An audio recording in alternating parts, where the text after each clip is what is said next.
Test 1. Battery out. Push in. Non-powered mic. Powered mic. 2 seconds pairs.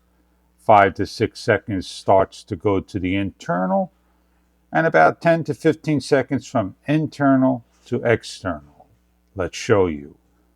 1, 2, 3, 4, 5, 6, 7, 8, 9, 10, 11, 12, 13, 14, 15, 16, 17, 18, 19, 20.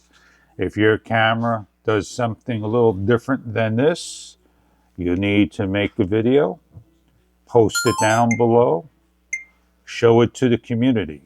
5, 6, 7, 8, 9, 10, 11, 12, 13, 14, 15, 16.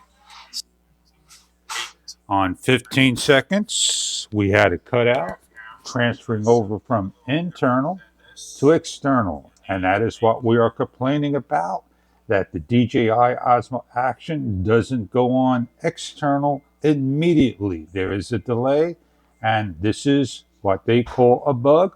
When the 3.0 volt USB does not get enough supply to transfer power to the non-powered and powered to switch over to work correctly. Thank you.